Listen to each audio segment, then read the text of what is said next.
Students and parents have a lot of concerns about a walkout at Little Elm High School that led to injuries and arrests.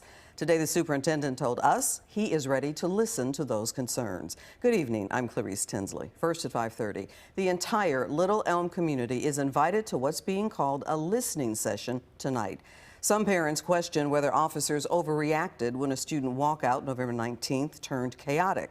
4 students were arrested. Police used pepper spray and a stun gun on 1 student. Fox 4's Dion Anglin heard from the district superintendent about his expectations. Dion. Oh, that's right. It was a campus confrontation that shed light on a sex assault allegation. And just minutes from now, the entire Little Elm community will speak out on both issues.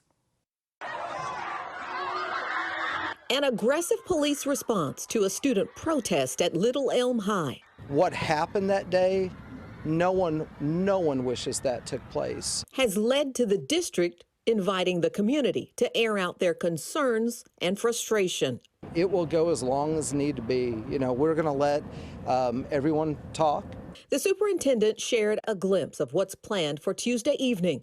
He also revisited the chaos of November 19th.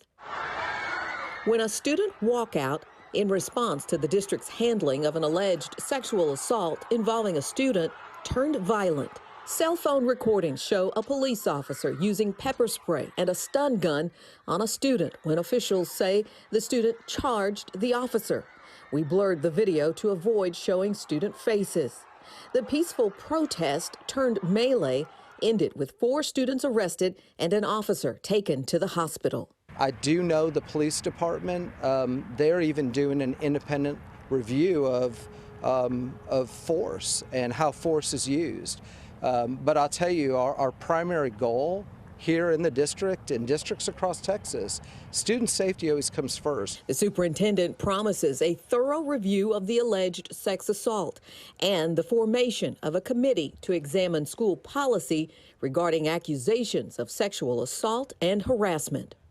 Because of these accusations, we put together and are right now putting together a community-led committee to review our procedures as a district regarding sexual misconduct, sexual harassment, to make sure that what we're doing is right by kids.